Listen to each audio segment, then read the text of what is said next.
the road that wouldn't let them leave, West Virginia, Route 33. In October of 2006, Mark and Allison Price were driving east through West Virginia on what was supposed to be a simple overnight road trip.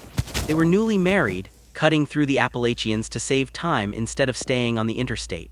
Route 33 curved through mountains so steep they blocked satellite radio and cell service entirely. They welcomed the quiet. Around 9:40 p.m., the fog rolled in without warning. Not a gentle mist, but thick, suffocating white that swallowed the road 50 feet ahead. Mark slowed to 20 miles per hour. Allison noticed something strange first. The mile markers were repeating. They passed mile 17 3 times.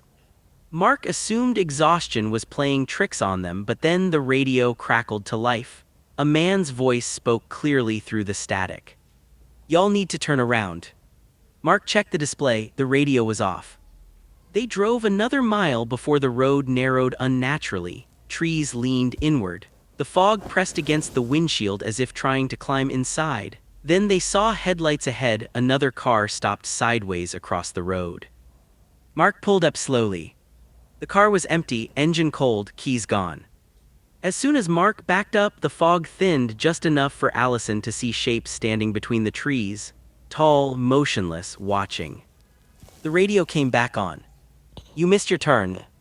They drove for another hour without seeing an exit, a sign, or another vehicle. Panic set in when the gas gauge didn't move despite the engine running.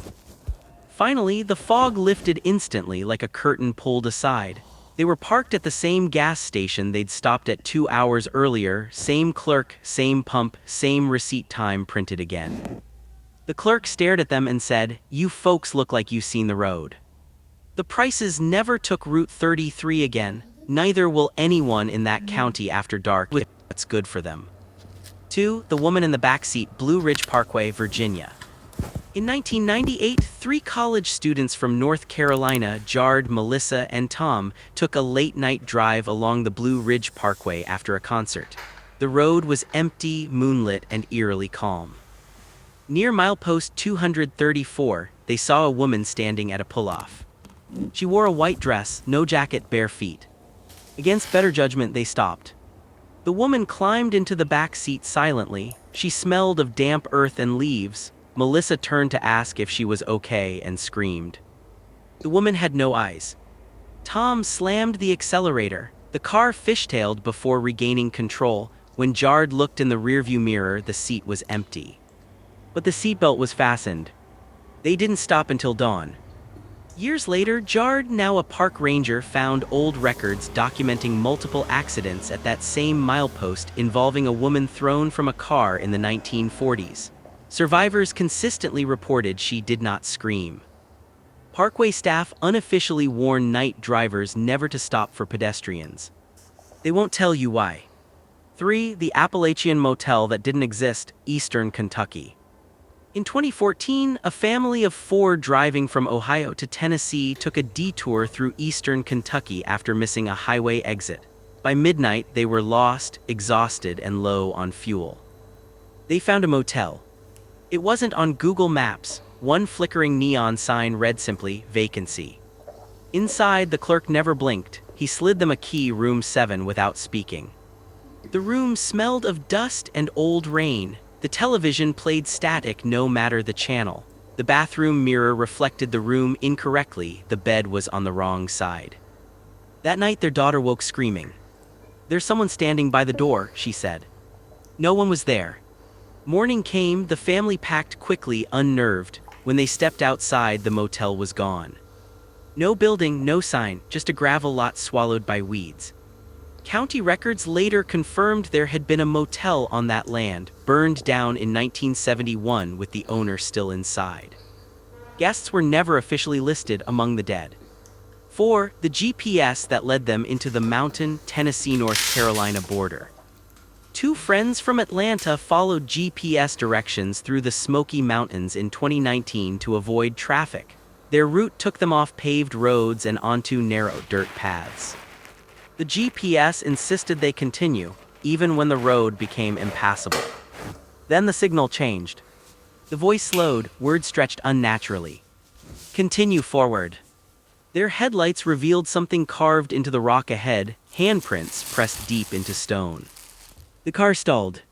They heard footsteps circling the vehicle, crunching gravel. The GPS screen displayed coordinates that didn't exist.